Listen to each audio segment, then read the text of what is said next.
आज हमने बरदादा और मोक्ष सिटी की परिक्रमा की है और यहाँ पे हमें आज 6वां दिन हो गया है, बट हमें बिल्कुल भी पता नहीं चला है और यहाँ पे ऐसा लग रहा है कि अभी और कुछ दिन रुकना है, बट ऐसा नहीं है। आज 6वां दिन हो गया है, सिर्फ 7 दिन का अनुष्ठान होता है।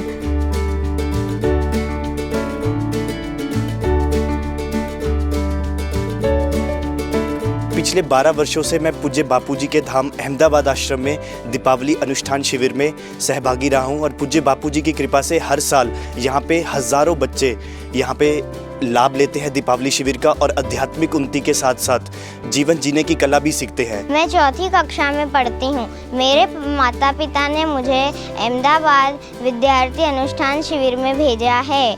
इस विद्यार्थी अनुष्ठान शिविर में मैंने बुद्धि शक्ति बढ़ाने के लिए कई सारे प्रयोग सीखे, जैसे कि टंक विद्या, ब्रह्म मुद्रा और ब्राह्मरी प्राणायाम। यहाँ हमें बहुत अच्छी चीज़ें सिखाई जाती है।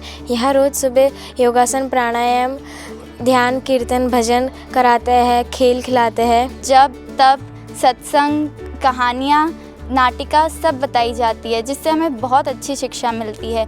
ये हमारे जीवन के लिए बहुत अमूल्य है, जिससे हमें आगे चढ़ के जीवन में क्या करना है ये सब पता चलता है। जबकि महिमा और गुरु जीवन में क्या ज़रूरी है आदि चीज़ें यहाँ सीखने मिलती है। और जो माला हम कर रहे हैं रोज़, वो उसमें मुझे बहुत आनंद आया और मेरी यही इच्छा है कि मुझे गुरु मंत्र और सरस्वती मंत्र मिले। घर पर इतना खुश वातावरण नहीं होता जितना यहाँ पर होता है। और यहाँ पे मुझे सबसे अच्छी बात ये लगी कि जन्मदिवस कैसे मनाया जाता है।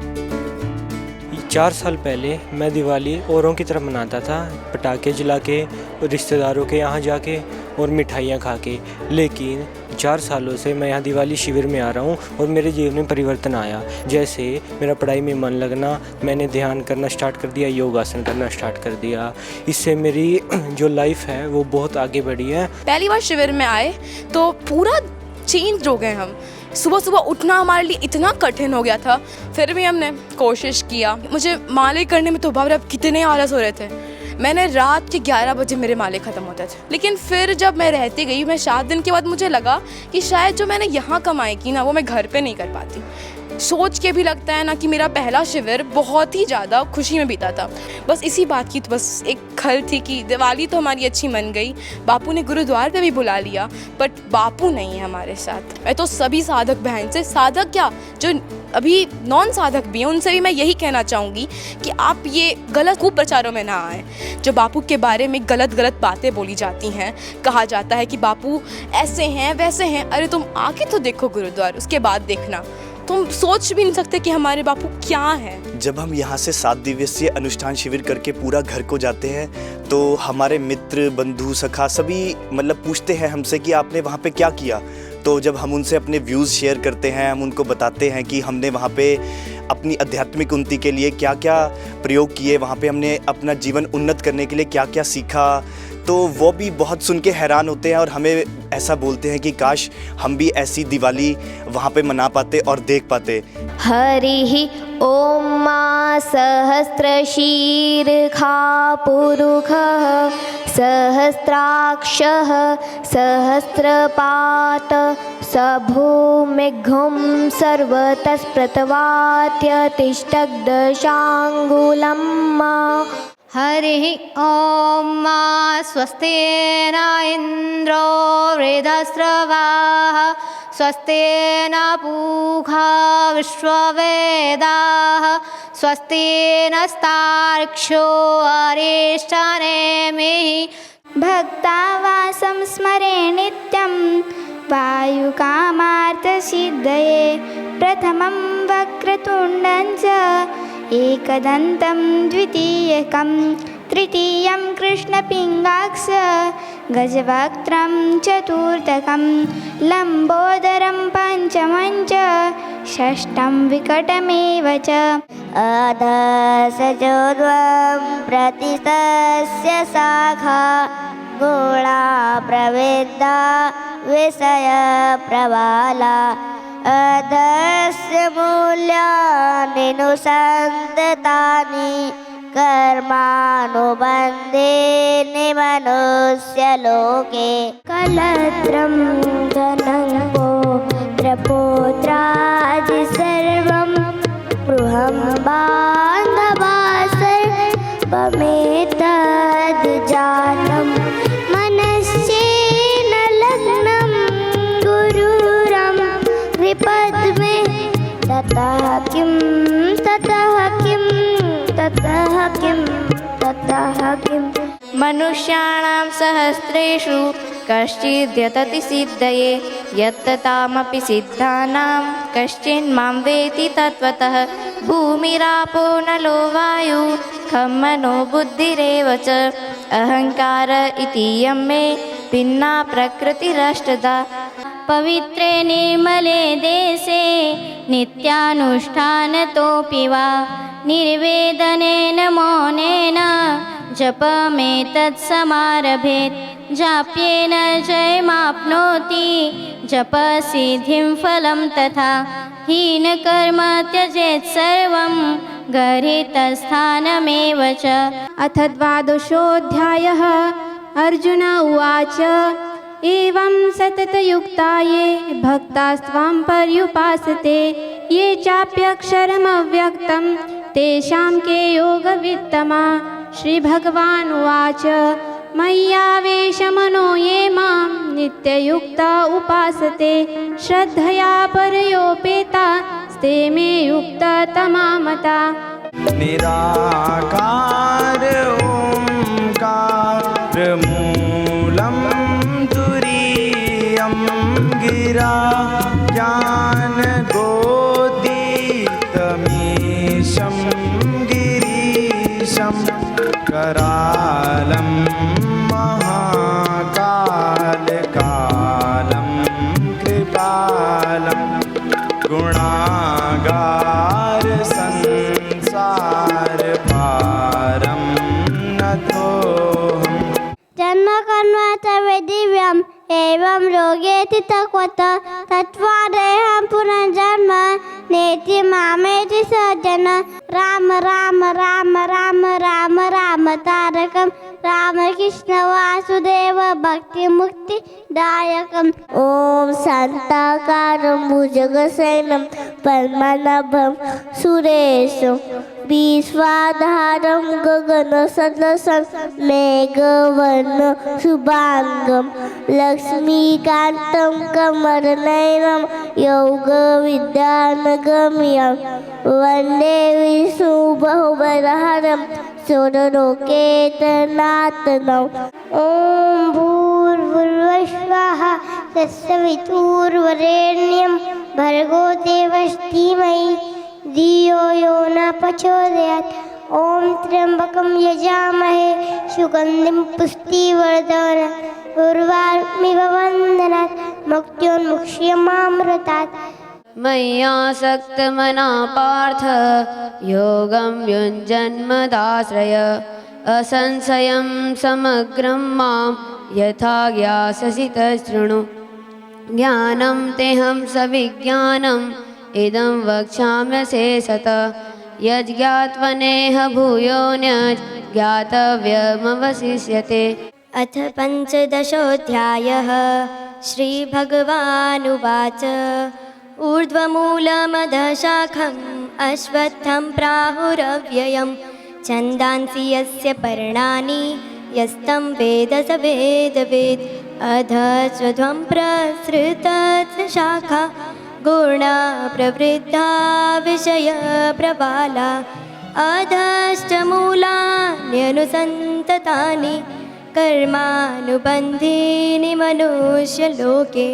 निमितानि च पश्यामि विपरीतानि केशव न च श्रेयान् पश्यामि हत्वा स्वजनमाहवे।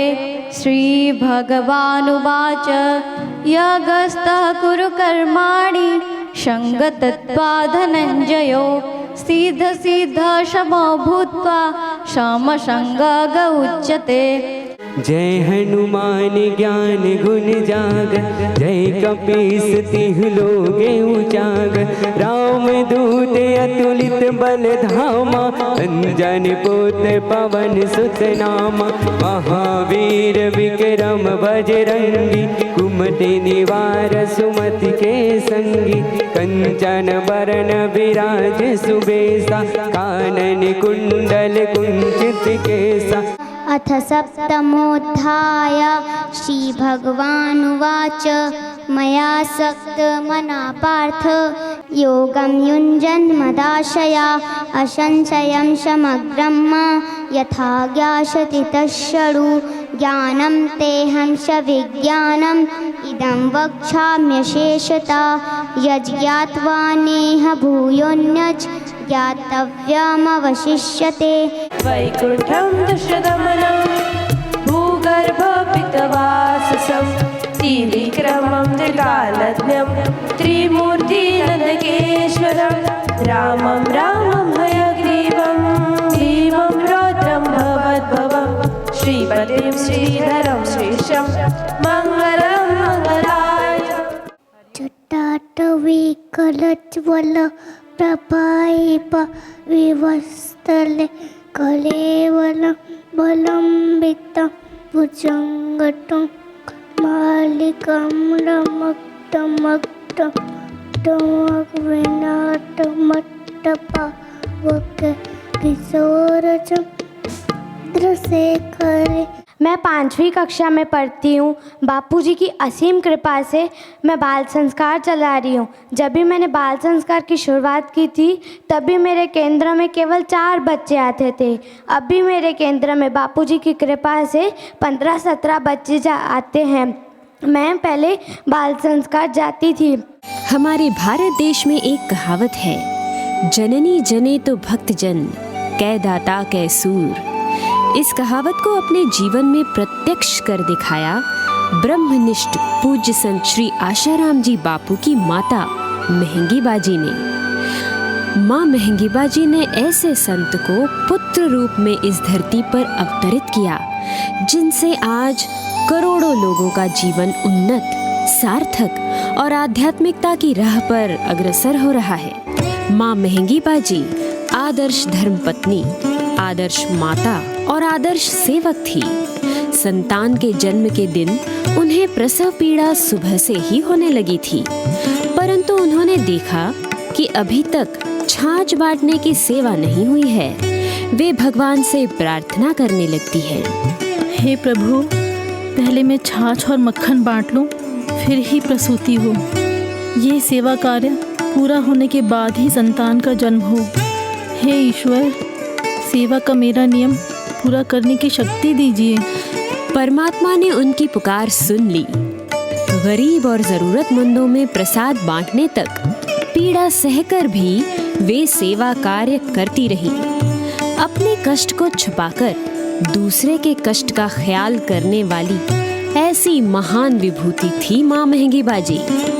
सेवा कार्य पूरा होने के बाद मध्याह्न की संध्या में ठीक 12 बजे उनके गर्भ से दिव्य आत्मा बालक आसुमल का अवतार हुआ। संत सेवा और श्रुति श्रवण, मात पिता उपकारी। गुरुवर मात पिता उपकारी, धर्म पुरुष जन्मा कोई, पुण्यों का फल भारी।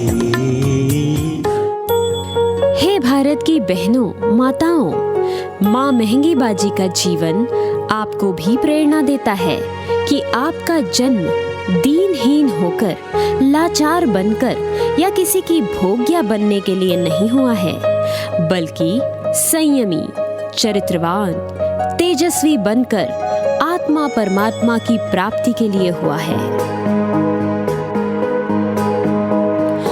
माँ महंगी बाजी को सभी प्रेम से अम्मा कहकर बुलाते थे। उनके संपर्क में जो भी आता था वो आनंदित हो जाता था। उसे अम्मा का ममता भरा स्नेह तो मिलता ही था, साथ ही आने वाले हर किसी का वे एक माँ की तरह ख्याल रखती थीं। दांडी सत्याग्रह के पहले का समय है। गांधी जी और देश के बड़े नेतागण जैसे कि मदन मोहन मालवीय जी, सरोजिनी नायडू जी साथ बैठकर विचार विमर्श कर रहे हैं। अब हम सब एकत्रित हो ही गए हैं, तो गांधी जी दांडी सत्याग्रह के लिए कोई उपाय बताइए।